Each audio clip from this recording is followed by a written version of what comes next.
अस्सलाम वालेकुम वीवर्स। तो मेरी शब बारात का रोज़ा कैसे गुजरा। रात में तो सबसे पहले हम लोग इबादत कर रहे थे, मैं और मेरे हस्बैंड। इबादत से मुझसे थोड़ी देर पहले मेरे हस्बैंड सो चुके थे, तो फिर मैं कमरे में गई तो देखा वो बेखबर सो रहे थे। तो मैंने सोचा कि मैं फिर साइड में बैठ के जो मुझे सिपारा पढ़ना है वो मैंने अपना सिपारा पढ़ लिया, क्योंकि मुझे एक सिपारा पढ़ना था। एक सिपारा पढ़ने के बाद तकरीबन आधे घंटे में मैंने अपना एक सिपारा पढ़ लिया था। उसके बाद कुछ सूरतें मुझे अपनी पढ़नी थी और कुछ तस्बीह पढ़नी थी।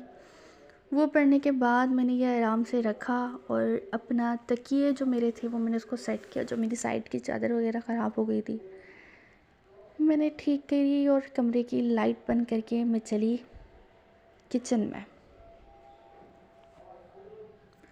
मैंने पानी पिया क्योंकि अब मुझे तहज्जुद की नमाज़ पढ़नी थी, तो मैंने बोला थोड़ा मैं पहले पानी पी लूँ। उसके बाद मैं वापस कमरे में आई और अपनी तहज्जुद की नमाज़ अदा करी।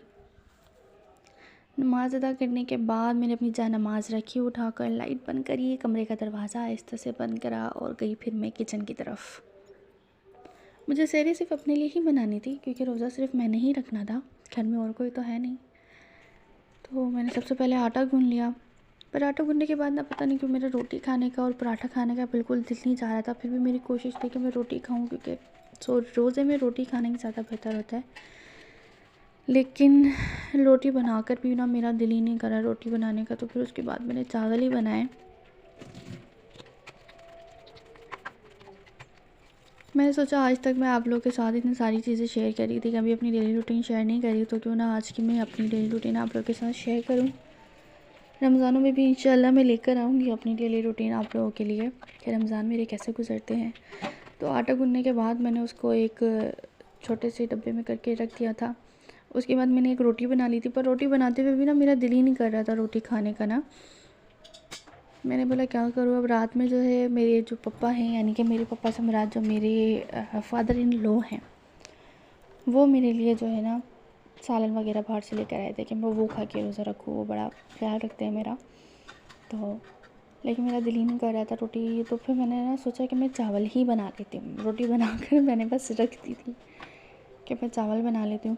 पहले मैंने ये भी सोचा कि मैं पराठा बना लूँ, पर मेरा पराठा भी खाने का दिल नहीं चाह रहा था, और अकेले वैसे भी मुझसे नहीं खाया जाता। पूरा पूरा दिन जब नवीद घर पर नहीं आते ना, तो मैं खाना खाती ही नहीं हूँ। उनका इंतज़ार करती हूँ। वो आके मुझे कहते हैं कि इतनी देर तक तुम मेरा इंतज़ार क्यों करती हो। मैं कहती हूँ मुझसे अकेले खाया ही नहीं जाता। फिर मैंने फाइनली फ़ैसला किया कि भाई पहले तो मैं दाल गरम करने रख दी कि यार चलो दाल गरम हो जाए, क्योंकि मैंने दाल बनाई थी रात में।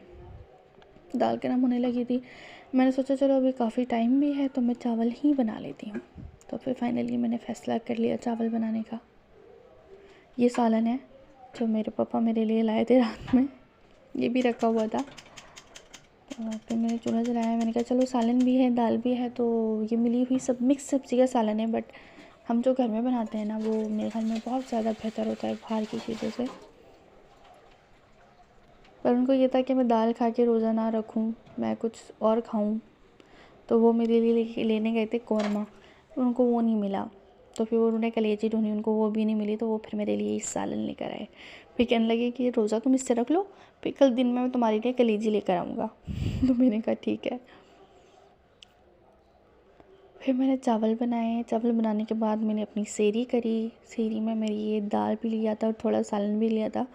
मेरा वैसे सालन खाने का मूड नहीं था, बट पापा इतनी मोहब्बत से लाए थे, तो फिर मैंने अपनी सेहरी फ़िनिश करी। उसके बाद मैंने फ़जर की नमाज़ अदा करी, और नमाज़ पढ़ने के बाद मैं सो गई थी। और फिर तकरीबन मैं उठी थी 12 बजे, क्योंकि नवीद को भी ऑफ़िस जाना था। तो 12 बजे उठकर मैंने नवीद के लिए जल्दी से नाश्ता बनाया।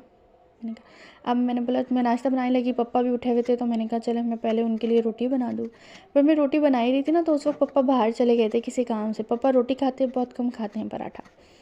तो मैं जब उनके लिए रोटी बना रही थी तो वो फिर बाहर चले गए थे। तो फिर उसके बाद मैंने बोला चलें मैं रख देती हूँ बनाकर, आप आके खा लिएगा।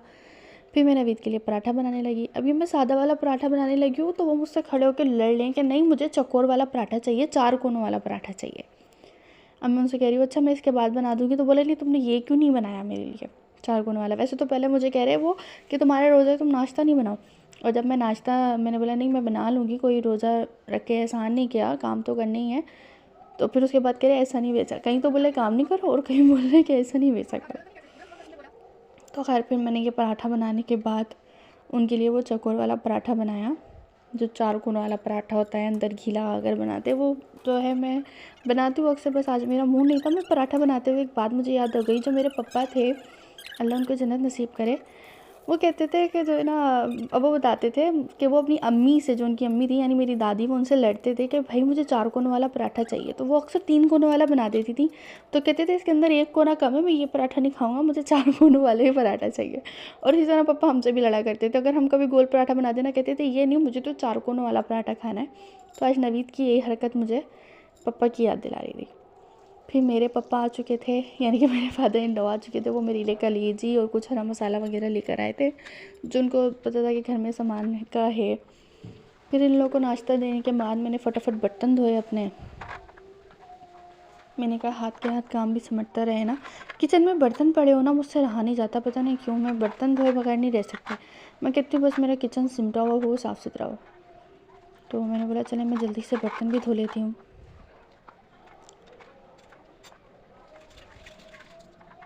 मैं बर्तन धोते वक्त सोच रही थी कि आज इतना कुछ ख़ास काम नहीं है, मेरा दिन कैसे गुजरेगा, क्योंकि अभी जो ट्विस्ट आया है वो तो पता ही नहीं था कि आएगा।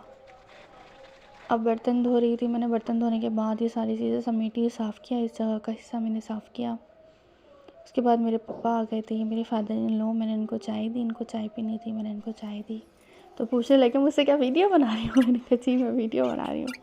उसके बाद फटाफट जो मेरा हरा मसाला था वो मैंने काट कर एक तरफ कर लिया। हरा धनिया की मुझे ज़्यादा ज़रूरत थी, इसलिए मैंने सारा ही काट लिया था, क्योंकि मुझे फिर पकौड़े भी बनाने थे, उसमें भी डालना था, फिर मुझे सालन में भी डालना था।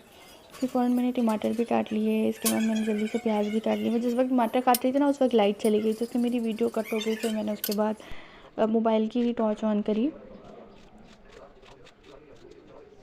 जल्दी से मैंने प्याज टमाटर वगैरह काट कर एक जगह मैंने कलेजी भी भिगो दी थी। मैंने कहा जल्दी से मैं इसको बना लेती हूँ, ताकि मेरा शाम का काम जल्दी जल्दी सिमट जाए। मैं कोशिश करती हूँ रात होने से पहले, मगरिब से पहले मेरा सारा काम सिमट जाए, ताकि मगरिब के बाद आराम से मैं अपना खाना खाऊँ, ईशा की नमाज़ पढ़ूँ, और आराम से जो मुझे सूरतें वगैरह पढ़नी हो मैं बगैर किसी टेंशन के पढ़ूँ। ना टेंशन रहती है कि मुझे ये काम करने ये काम करने। फिर बीच में पापा ने नाश्ता तो किया नहीं था, तो फिर मैंने उनको खाना दिया और फिर मैं भी ये कलेजी बनाने लगी हूँ। अच्छा, अगर किसी को मेरी इस कलेजी की रेसिपी चाहिए, क्योंकि मैंने इसमें बताया नहीं है कैसे बनाई है, तो वो जाकर देख ले, लिंक इसका डिस्क्रिप्शन में है। तो अगर आप लोग देखना चाहते हैं तो वहाँ से देख ले, क्योंकि मेरी कलेजी तो भाई बहुत फेमस है हमारे पूरे घर में। तो मैंने सोचा था आप लोग के साथ शेयर करूँ, और मैंने शेयर भी किया था। तो लिंक इसका डिस्क्रिप्शन में है, वहाँ से जाकर चेक कर लें। अब मैं कलेजी मैंने बना ही रही थी कि अचानक कॉल आ गई कि मेरी सिस्टर आ रही है। वो आई अचानक, तो फिर मैंने उसको रोक लिया। फिर मैंने उसके लिए मैक्रोनी बना ली। वैसे तो मेरा इरादा नहीं था अफ्तारी में कुछ भी बनाने का, लेकिन वो जब आई तो मैंने कहा चले मैक्रोनी बना ली, पापड़ तल लिए, पकोड़े बना लिए, शरबत बना लिया, बस यही था, कुछ ख़ास था नहीं। मैंने कहा अकेली हो तो कुछ ख़ास किया नहीं था, पर वो अचानक आ गए तो मैंने उन्हें रोक लिया। उसके बाद मैंने फटाफट से नमाज़ पढ़ी मगरिब की, और फिर मैंने बर्तन धोए। बर्तन धोने के बाद मैंने सबके लिए चाय बनाई। चाय पी कर ना ज़रा फ्रेश हो जाता है इंसान, थोड़ा दिमाग खुल जाता है। लेकिन चाय मैं नहीं पीती। चाय पीने के बाद मैंने फटाफट से आटा गूँधा। आटा गूँधने के बाद मैंने बोला चलो इन लोग को जाना है, क्योंकि इन लोग को काफ़ी दूर जाना था, आधे घंटे का रास्ता था। तो मैंने सोचा फटाफट इनके लिए खाना बना लूँ। मैंने रोटियां बनाई जल्दी से, और जल्दी से रोटी बनाकर मैंने दिया इन लोग को खाना, कि ये लोग जल्दी से खा लें, क्योंकि मेरी छोटी वाली सिस्टर और छोटा वाला भाई दोनों ही आए हुए थे बाइक पर। तो मैंने फटाफट इन लोगों को खाना किया। उन लोग को खाना खाने के बाद, उन लोग को अल्लाह हाफ़िज़ कहने के बाद मैंने जल्दी से बर्तन धोए। घर में बर्तन जो है ना बहुत ज़्यादा होते हैं, मेरे हिसाब से बर्तन ना बहुत ज़्यादा होते हैं। खैर मैं फिर भी धो लेती हूँ। मैं कहती हूँ जल्दी से मेरा किचन सिमट जाए, मेरा किचन गंदा ना रहे। फिर जल्दी से मैंने बर्तन धोए। उस बर्तन धोने के बाद अपने हस्बैंड के साथ बैठ के मैंने खाना खाया, और खाना खाने के बाद फिर मैंने नमाज़ अदा करी, और नमाज़ अदा करने के बाद मैं सो गई। अगर आप लोग को मेरी वीडियोस पसंद आती है तो लाइक शेयर सब्सक्राइब ज़रूर करें, और बेल आइकन प्रेस करना बिल्कुल भी मत भूलें, ताकि मेरी नई आने वाली वीडियोस की नोटिफिकेशन आप तक पहुंचती रहे। अपना ख्याल रखें। अल्लाह हाफ़िज़। और हाँ, जाने से पहले मैं आप लोग को ये भी बता दूँ, जो मैंने मैक्रोनी बनाई थी, अगर उसकी आप लोग को रेसिपी चाहिए तो उसका लिंक भी डिस्क्रिप्शन में है और कमेंट में पिन हुआ है। ओके, तो वहाँ से जाके चेकआउट कर लें। अल्लाह हाफ़िज़।